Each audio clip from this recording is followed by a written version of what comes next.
Well, good afternoon, everyone, and I want to begin by saying how proud I am to partner with Representative Elzate on this very important proposal in this legislation.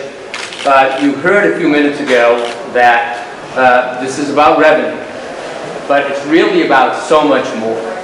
It's about investment, it's about equity, and it's really about tax relief. Now, when we add this one new tax bracket to the very top, to our top 1%, going from 5.99 to 8.99%, we're essentially identifying a very small segment of our filers. For those filers whose adjusted gross income is greater than $475,000. Right now, that means in the state of Rhode Island, it will affect only 5,000 filers. Now, out of those 5,000 filers that are above that top bracket, what will become 8.99%, the average is $1 million earner. So that's the tax filer who will be affected by this legislation. So for instance, somebody within that bracket, let's say they earn $500,000, they will pay $750 more in taxes. That's all. And for those average filers within those 5,000, those millionaires, they'll be paying about $15,000 more. This will have absolutely no tax effect on the remaining 99% of Rhode Islanders. It will benefit every Rhode Islander in many other ways.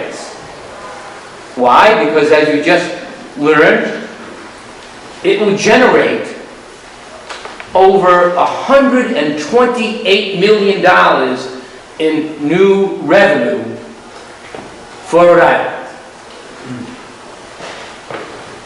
What should we do with that revenue? We should invest it in our future. That's why it's more than revenue. It's an investment in the future of the state of Rhode Island. What are we going to invest it in? Well, you just heard some of the important priorities that I know are priorities for the Senate, priorities for the House. Schools and education, including early learners and child care. Infrastructure improvements need to continue. Our roads and bridges. Funding for the intellectually and developmentally disabled and those who care for them. Our vets home, we know, is in need of funding. DCIF caseworkers, feet on the ground. Skill building and job training programs. Chance to enhance and expand what has already been successful. Affordable housing. We know that Rhode Island affordable housing is practically a crisis now.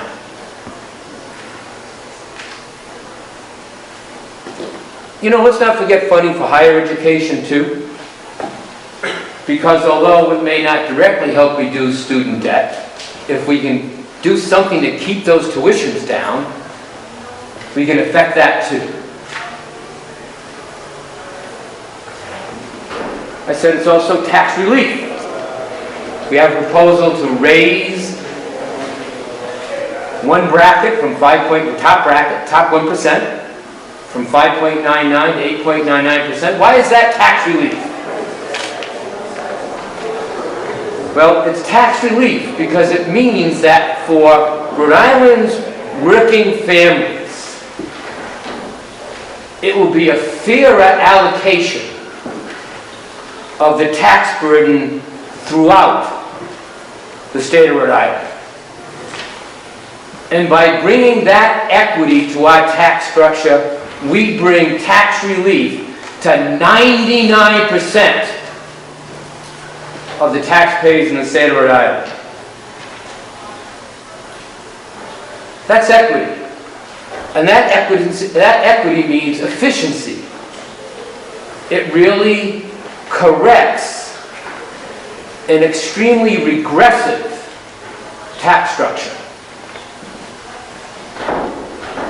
Our lowest 20% of our taxpayers, our poorest taxpayers, and you can see this right up here on this chart, they pay over 12% of their income in taxes. So the poorest in Rhode Island pay the greatest amount of their income in taxes. Meanwhile, that top 1%, those 5,000 filers, that's all, they pay, take a look, only 7.9% of their income. Take a look at that picture because there's something very wrong with that.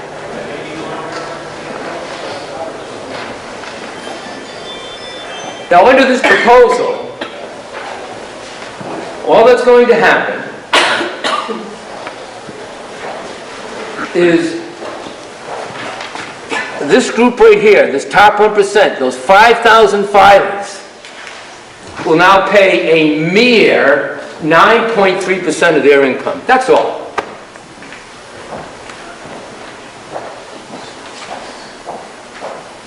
The poorest 20% are still going to be paying more.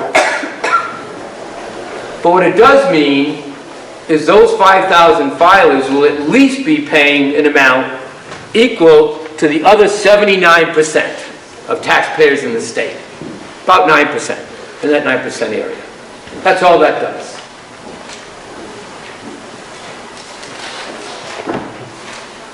Raises revenue, creates investment in Rhode Island's future, brings tax relief to Rhode Island's hard-working families, and creates equity in our system. There's absolutely no reason why we shouldn't do this. Thank you.